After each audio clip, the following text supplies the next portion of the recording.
Dans une petite maison au bord de la forêt, vivait une jeune fille nommée Anaïs avec son père, Pierre, et sa belle-mère, Amélie. Anaïs était une adolescente douce et rêveuse, mais depuis que Pierre avait épousé Amélie après le décès de sa mère, leur relation était devenue tendue.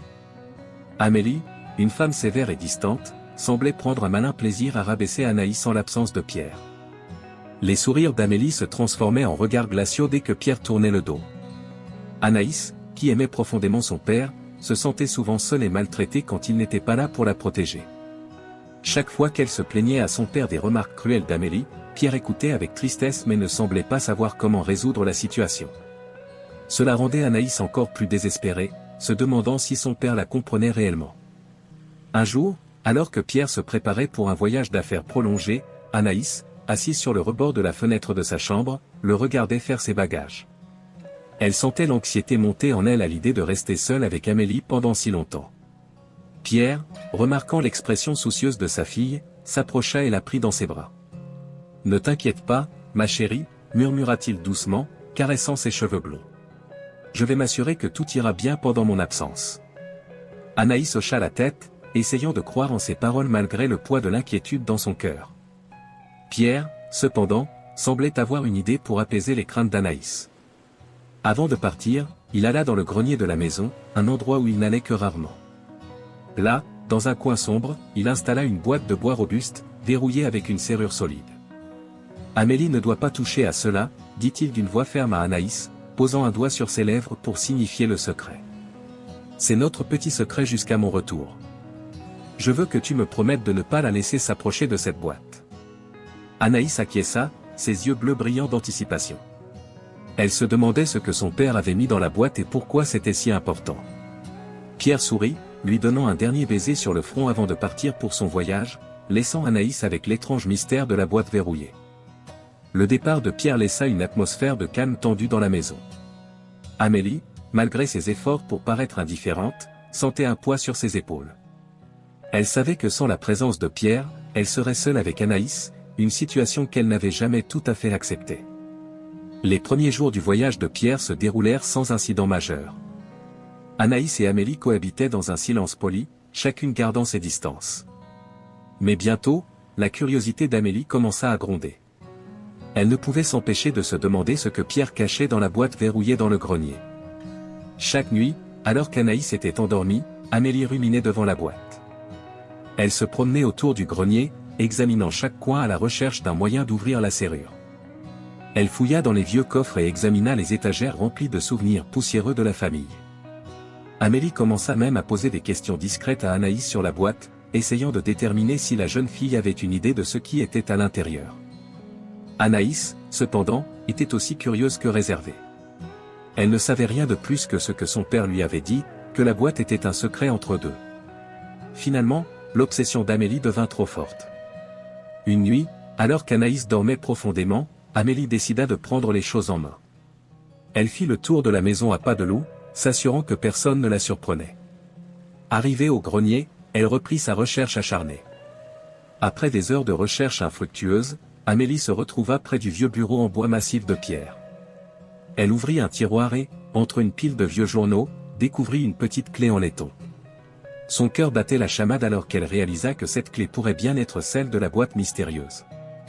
De retour devant la boîte, Amélie inséra la clé avec précaution dans la serrure. Un clic doux et la boîte s'ouvrit, révélant son contenu caché à la lumière vacillante d'une bougie. Amélie retint son souffle, prête à découvrir le secret que Pierre avait tant voulu garder caché. Le cœur d'Amélie battait la chamade alors qu'elle contemplait le contenu révélé de la boîte. À l'intérieur, elle trouva une série de lettres jaunies par le temps et des photographies sépia. Les lettres étaient soigneusement rangées, chacune écrite à la main avec une calligraphie délicate. Amélie prit une lettre et commença à lire. Les mots sur le papier révélaient une histoire poignante, l'histoire de l'amour de Pierre et de sa première épouse, la mère d'Anaïs.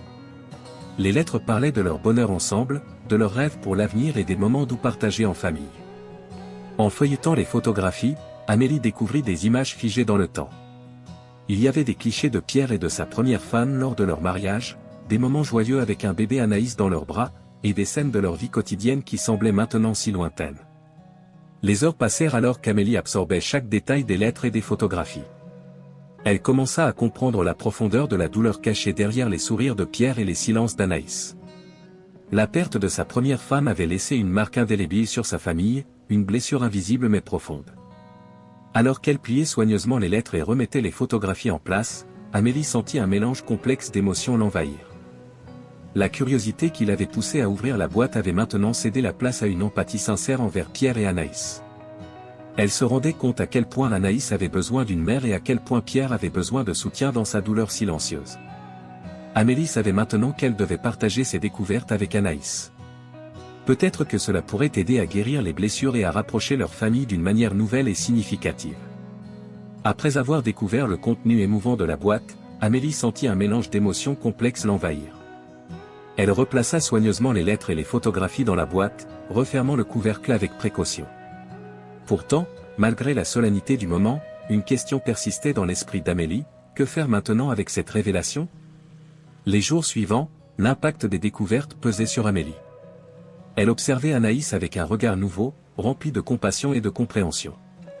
Chaque fois qu'elle croisait le regard de la jeune fille, elle voyait à quel point la présence de sa mère lui manquait. Les mots doux et les moments partagés dans les lettres devenaient des échos dans son esprit. Pourtant, l'attirance pour la boîte et son contenu ne disparaissait pas. Amélie se retrouvait souvent seule dans le grenier, cherchant à revoir les lettres et les photographies.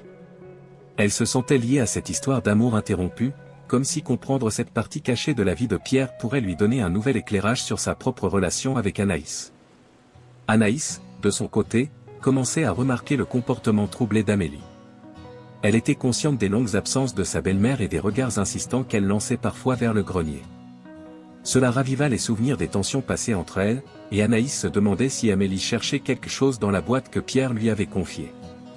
Les jours devinrent des semaines, et le désir d'Amélie de comprendre pleinement l'histoire de Pierre et d'Anaïs grandit. Chaque fois qu'elle passait devant la boîte dans le grenier, elle sentait le tiraillement intérieur entre l'obligation de respecter la vie privée de Pierre et le besoin insatiable de découvrir la vérité cachée.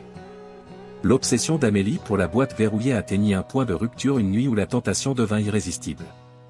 Alors qu'Anaïs dormait paisiblement dans sa chambre, Amélie se glissa silencieusement dans le grenier. Son cœur battait la chamade à l'idée de révéler enfin le secret que Pierre avait gardé si jalousement. Amélie se tenait devant la boîte de bois robuste. Elle sortit la petite clé en laiton qu'elle avait découverte et l'inséra doucement dans la serrure. Le métal grinça légèrement alors que la clé tournait, libérant le mécanisme intérieur. Un moment de suspense suspendu dans l'air, puis un clic doux signala que la serrure avait cédé. Le couvercle de la boîte s'ouvrit lentement, révélant son trésor caché à la lumière tamisée du grenier. Amélie prit une bougie pour éclairer l'intérieur et découvrit une série de lettres soigneusement pliées et des photographies jaunies par le temps. Chaque élément semblait contenir une partie précieuse de l'histoire de Pierre et de sa première femme. Les lettres, écrites à la main avec une calligraphie délicate, racontaient une histoire d'amour et de perte. Elles décrivaient les moments de bonheur partagés, les rêves pour l'avenir, mais aussi la douleur de la séparation tragique. Amélie lut chaque mot avec une attention fiévreuse, absorbant les détails intimes de la vie de famille que Pierre avait gardés cachés. Les photographies, soigneusement conservées malgré les années écoulées, capturaient des instants de joie et de tendresse.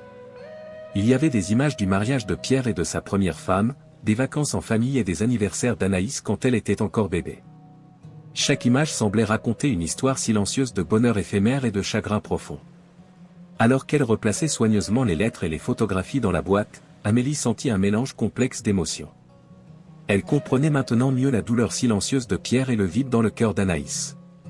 Elle savait qu'elle devait partager ses découvertes avec Anaïs et peut-être même avec Pierre à son retour. Amélie replaça soigneusement les lettres et les photographies dans la boîte, refermant le couvercle avec précaution. Les révélations qu'elle venait de découvrir pesaient lourdement sur son esprit.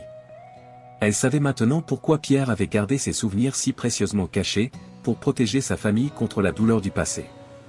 Pendant plusieurs jours, Amélie réfléchit profondément à ce qu'elle avait découvert. Les histoires d'amour et de perte écrites dans les lettres résonnaient encore dans son esprit. Elle commença à voir Anaïs sous un nouveau jour, réalisant à quel point la jeune fille avait été privée de l'amour maternel qui aurait dû être le sien. Amélie se surprit à observer Anaïs avec plus de tendresse et de compassion. Elle remarqua les regards tristes de la jeune fille lorsque des souvenirs non partagés de sa mère étaient évoqués. Elle ressentait maintenant le besoin urgent de créer un pont entre Anaïs et Pierre, pour combler le vide qui les séparait depuis trop longtemps. Chaque nuit, Amélie retournait dans le grenier pour relire les lettres et regarder les photographies. Elle ressentait une connexion étrange avec cette histoire passée, comme si elle avait une responsabilité nouvelle envers cette famille brisée. Elle se demandait comment elle pourrait utiliser cette connaissance pour apporter la guérison et la compréhension à ceux qui en avaient besoin. Au fil du temps, Amélie décida qu'il était temps de partager ses découvertes avec Anaïs. Elle savait que cela pouvait être une étape difficile, mais elle croyait fermement que la vérité et la compréhension étaient essentielles pour avancer ensemble en tant que famille. Elle attendit patiemment le retour de Pierre, sachant que son soutien serait crucial pour naviguer à travers les émotions complexes qui suivraient. Les jours passèrent lentement alors qu'Amélie attendait le retour de Pierre avec une anticipation mêlée d'appréhension. Chaque moment était chargé d'une attente fébrile, alors qu'elle se préparait mentalement à partager les découvertes qu'elle avait faites avec Anaïs et Pierre. Enfin, le jour du retour de Pierre arriva. Amélie accueillit son mari avec un sourire nerveux et chaleureux, mais il pouvait voir l'excitation retenue derrière ses yeux. Pierre, ravi de retrouver sa famille après une absence prolongée, embrassa tendrement Anaïs et remercia Amélie pour avoir pris soin de tout en son absence. Cependant, Amélie sentit qu'elle ne pouvait plus retarder l'inévitable. Après un dîner calme en famille, elle prit Pierre à part, l'entraînant doucement dans le grenier. Là, elle prit une profonde inspiration et commença à lui expliquer tout ce qui s'était passé en son absence.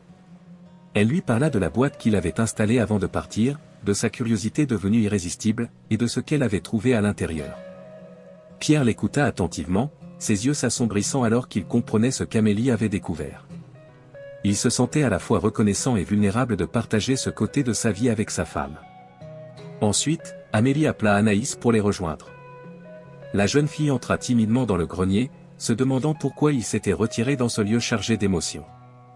Amélie prit doucement la main d'Anaïs et commença à expliquer les découvertes ensemble, en partageant les lettres et les photographies qui racontaient l'histoire de sa mère, la première femme de Pierre. Les réactions furent variées mais profondément émouvantes. Anaïs, dont les souvenirs de sa mère étaient flous, ressentait maintenant un lien plus fort avec son passé. Pierre, confronté à la douleur refoulée de la perte de sa première femme, se sentait à la fois soulagé et triste.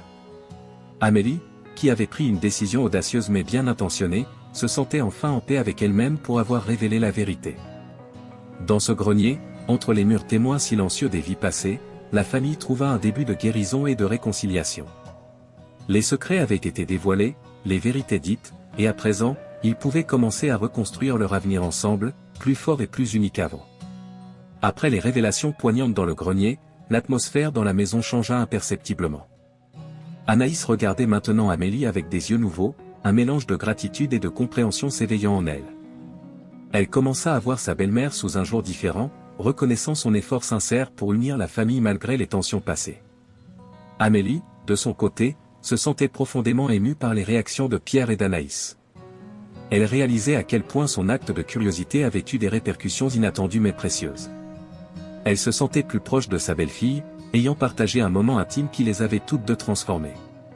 Pierre, quant à lui, ressentait un soulagement mêlé de tristesse en revisitant les souvenirs douloureux de sa première femme. À travers les lettres et les photographies, il retrouvait des moments heureux mais également la douleur de la perte qu'il avait tenté de dissimuler pendant tant d'années. Maintenant, avec le soutien d'Amélie et la compréhension renouvelée d'Anaïs, il se sentait plus capable de faire face à ce passé difficile. Les jours qui suivirent furent empreints d'une nouvelle douceur entre les membres de la famille. Amélie et Anaïs partagèrent des moments de complicité, discutant ouvertement des souvenirs partagés et des rêves pour l'avenir. Pierre, reconnaissant pour l'amour renouvelé qu'il ressentait dans sa maison, trouva une paix intérieure qu'il avait longtemps cherchée. La boîte au grenier, autrefois un mystère gardé précieusement par Pierre, était maintenant devenue un symbole de réconciliation et de guérison. Chaque membre de la famille avait trouvé une manière différente mais significative d'intégrer ce nouvel aspect de leur histoire collective, renforçant ainsi les liens qui les unissaient. Après les révélations émotionnelles dans le grenier, la vie quotidienne reprit son cours dans la maison au bord de la forêt. Pour Pierre, Amélie et Anaïs, la boîte au grenier était devenue un souvenir précieux de leur capacité à surmonter les obstacles et à se rapprocher en tant que famille. Les repas en famille étaient désormais remplis de conversations chaleureuses et de rires partagés. Pierre trouvait un nouveau confort dans la présence de sa femme et de sa fille, sachant qu'ils avaient traversé ensemble une épreuve difficile et en étaient sortis plus forts. Amélie, quant à elle, trouvait une satisfaction profonde dans le rôle de mère et de soutien qu'elle avait consolidé au fil du temps. Anaïs, bien que toujours marquée par la mémoire de sa mère disparue, commençait à se sentir plus en paix avec son passé. Elle apprenait à apprécier les souvenirs partagés de ses parents et à voir la boîte au grenier comme un lien tangible avec son histoire familiale. Les saisons passèrent, apportant avec elles des moments de bonheur et de croissance personnelle pour chacun. Pierre, Amélie et Anaïs continuaient à cultiver leur relation, construisant des souvenirs nouveaux tout en honorant le passé qui les avait façonnés. Pierre décida un jour de revenir dans le grenier avec Anaïs. Ensemble, ils revisitaient les lettres et les photographies, racontant des histoires et partageant des souvenirs qui rendaient leur lien familial encore plus fort. Anaïs, reconnaissante pour ces moments partagés avec son père, se sentait aimée et soutenue dans sa propre quête d'identité. La boîte au grenier, autrefois un symbole de secret et de mystère, était maintenant un trésor familial précieux, rappelant à tous les membres de la famille la force de l'amour et de la résilience face à l'adversité. Le temps avait doucement tissé ses fils autour de la famille, apportant avec lui des moments de bonheur, de réflexion et de croissance. Chaque membre avait trouvé sa place renouvelée dans le tissu familial, forgé par les révélations de la boîte au grenier et les discussions qui avaient suivi. Pierre avait trouvé un équilibre renouvelé entre le passé et le présent. Il se rappelait avec affection les souvenirs de sa première femme tout en embrassant pleinement l'amour et le soutien offert par Amélie et Anaïs. La maison, une fois teintée de tristesse et de secret, vibrait maintenant de chaleur et de compréhension. Amélie avait intégré son rôle de mère avec une tendresse grandissante. Elle avait trouvé une nouvelle profondeur dans sa relation avec Pierre, nourrie par la confiance et le respect mutuel qui avaient émergé des épreuves traversées ensemble. Chaque jour, elle se sentait plus connectée à Anaïs, partageant des moments précieux qui renforçaient leur lien familial. Anaïs, de son côté, avait commencé à explorer ses propres passions et rêves. Elle avait trouvé une force intérieure dans les histoires de sa mère et dans l'amour inconditionnel de son père et de sa belle-mère. Chaque fois qu'elle regardait la boîte au grenier, elle se rappelait non seulement du passé mais aussi de l'importance de vivre pleinement dans le présent. Ensemble, ils avaient tourné la page sur un chapitre difficile de leur histoire familiale. La boîte au grenier, autrefois gardée secrète par Pierre, était devenue une relique de leur capacité à surmonter les défis ensemble. Chaque membre de la famille avait trouvé un nouveau commencement, rempli d'amour, de compréhension et de promesses pour l'avenir. Ainsi se terminait cette histoire émouvante de secrets révélés, de réconciliation et de croissance personnelle, où chaque personnage avait trouvé la force de se relever plus fort, ensemble.